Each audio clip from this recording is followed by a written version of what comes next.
দেশে একসঙ্গে এত দিকে বিশৃঙ্খলা কোনো কাকতালীয় ঘটনা নয়, বরঞ্চ পরিকল্পিত বলছেন বর্তমান সরকারের উপদেষ্টারা। একই সঙ্গে সরকারের কর্মকাণ্ড ব্যাহত করতে যারা সকল কাজ করছেন তাদেরকে আইনের আওতায় আনার ব্যাপারেও জানান তারা। আমাদের কথার আজকের আয়োজন আজ এ নিয়েই, সঙ্গে আছি আমি কিশোর জাহান। সাধারণ মানুষের কথা শুনবো, তার আগে দেখব এ নিয়ে প্রচারিত একটি প্রতিবেদন।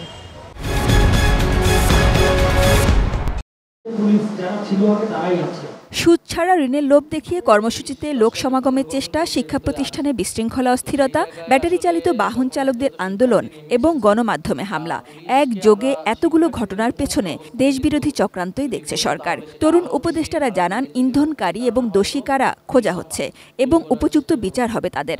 বড় কোনো পরিকল্পনা না থাকলে আসলে একদিনে এতগুলো ঘটনা, এটা তো আর কাকতালীয় না। তো আমরা এটা অবশ্যই এটা মনে করছি নানা পক্ষের এখানে পরিকল্পনা আছে এবং সরকার সফলভাবে প্রশাসনিক কার্যক্রম করুক, এইটা তো আসলে অনেকেই হয়তো চাচ্ছে না। এবং আমাদের যে বিগত ফ্যাসিস্ট সরকার, তারা তো নানাভাবে অপপ্রচার চালিয়ে যাচ্ছে।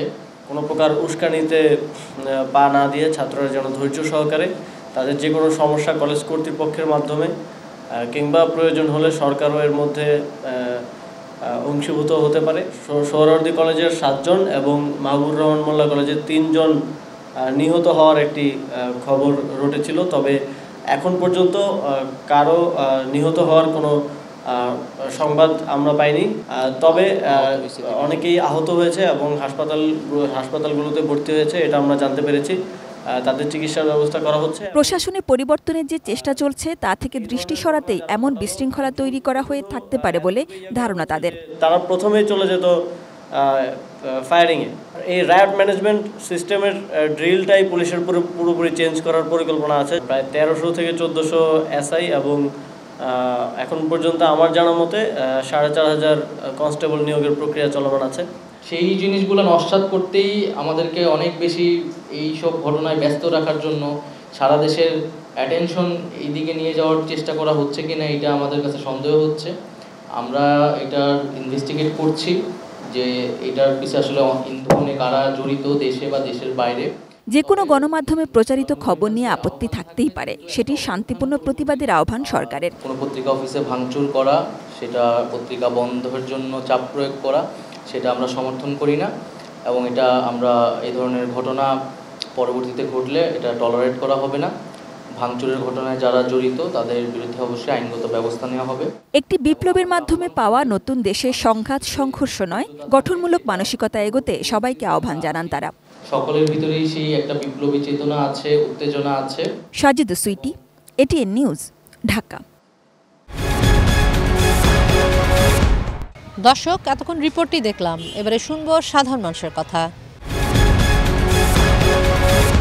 সাম্প্রতিক সময় আমরা গতকাল যেটা দেখলাম, পরশুদিনও দেখলাম যে এই যে কলেজ পর্যায়ে যে ঝামেলাটা হলো, এর পেছনে আমি মনে করি যে বাইরের একটা তো আছেই, যে রাজনৈতিক দল, আমরা যে আন্দোলনের মাধ্যমে যাদের উৎখাত করলাম তাদের একটা আছে যে দেশের ভিতরে একটা আন্তঃকলহ সৃষ্টি করে কোনো রকমভাবে যদি এখানে সামরিক শাসন করা যায়, তাহলে তাদের যে এখানে আসার যে একটা পথ তৈরি হতে পারে। প্রশাসনের সেই আওয়ামী শাসন আমলে দীর্ঘ 15 বছরে যে যত উচ্চ লেভেলে যে কর্মকর্তা নিয়োগ হয়েছে তিনারাই থেকে গেছেন এবং দেখা যাচ্ছে তিনারা সঠিকভাবে কাজ করছে না। কিছু প্রেতাত্মারা রয়েছে, তারা বিভিন্নভাবে বিভিন্ন রূপ নিয়ে এই দেশকে অচল করার জন্য চেষ্টা করছে। এটা মোটেই আমাদের জন্য কাম্য নয়, কারণ 17-18 বছর পর আমরা নতুন একটা রাষ্ট্র পেয়েছি এবং এটার এই ফসলটাকে, এই সুফলটাকে আমাকে ধরে রাখতে হবে। কাজেই আমি আহ্বান জানাবো আমার দেশের বর্তমান যে আমাদের ডক্টর ইউনূস স্যার, সে যেন আরও এই সমস্ত ব্যাপারে আরও যেন সতর্ক থাকেন। আমাদের দাবি দেওয়া যেগুলো আছে, সারা দেশের জনগণ এখন গত 16 বছর একটা গভর্নমেন্ট ফল করলো, 16 বছর তার একটা ফ্যাসিস্ট শাসন চালিয়েছে। তো এখন ওটা ফল করার পরে আমরা যেভাবে দাবি দেওয়া নিয়ে সচিবালয় বা প্রধান উপদেষ্টা যমুনার সামনে চলে যাচ্ছে, এগুলো আসলে আমার মনে হয় বাড়াবাড়ি, আর এখানে সহিংসতার কোনো স্থান নাই। আমরা যদি ভাঙচুর আপনার এই যে দেখলেন কবি নজরুল কলেজ, মোল্লা কলেজ, ওরা যা শুরু করলো এরকম ওইগুলোর কোনো আসলে স্থান নাই, সহিংসতার তো কোনো স্থানেই নাই। তো আমার মনে হয় না এগুলো আসলে এক একটা বিচ্ছিন্ন ঘটনা, এগুলো আমার মনে হয় যে আসলে প্রিপ্লেন্ড। তো আগে থেকেই প্ল্যান করে হয়তো বা করা হচ্ছে, এবং এটা একটা সরকারকে আসলে যে নিউলি যে অ্যাপয়েন্টেড যে গভর্নমেন্ট, ওইটাকে আসলে একটা বিপদে বা বিপাকে ফেলার যে চক্কর, আমার মনে হয় সেটাই আর কি। আমাদের কথায় বগুড়া থেকে সংযুক্ত হচ্ছি আমি চপল সাহাব। আপনারা জানেন যে গতকাল উপদেষ্টা নাহিদ বলেছেন যে একযোগে যে বিশৃঙ্খলা সৃষ্টি হচ্ছে এটা কোনো কাকতালীয় ব্যাপার নয়, এটা পরিকল্পিত। চলুন আমরা শুনতে চাই বগুড়াবাসী এ নিয়ে কী ভাবছেন।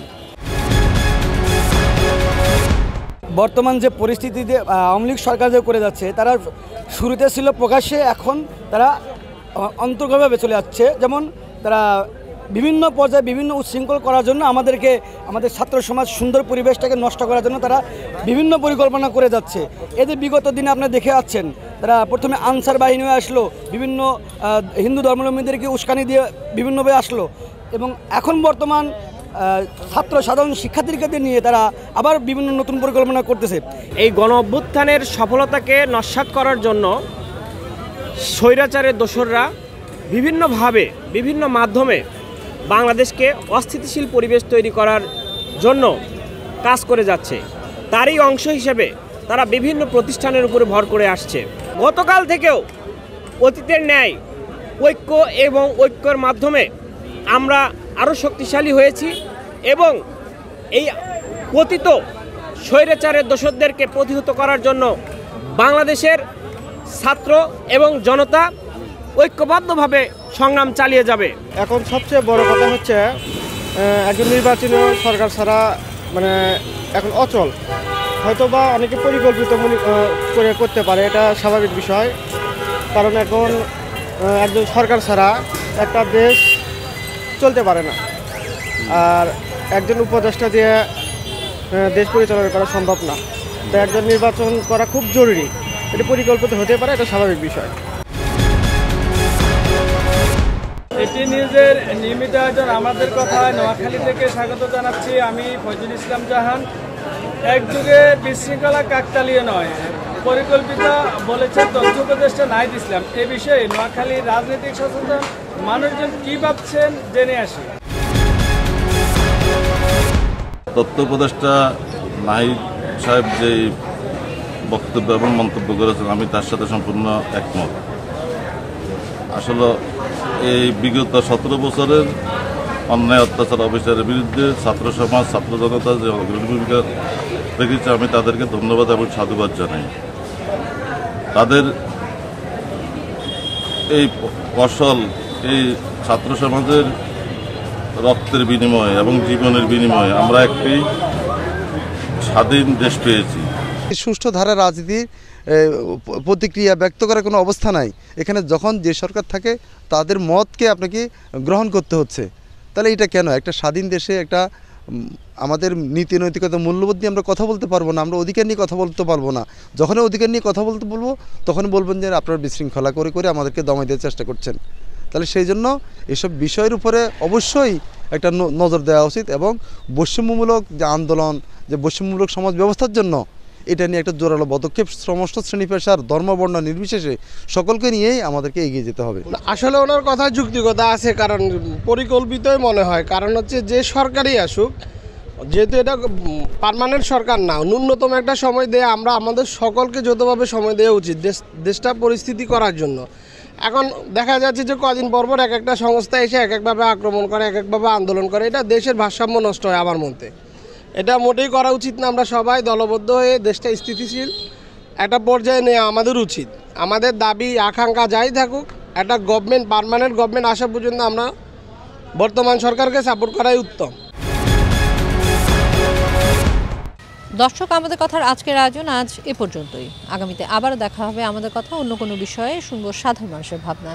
সে পর্যন্ত আমি কিশোর জাহান আপনাদের সবার কাছ থেকে বিদায় চেয়ে নিচ্ছি। সবাই সুস্থ থাকুন, ভালো থাকুন, চোখ রাখুন এটি নিউজের পর্দায়।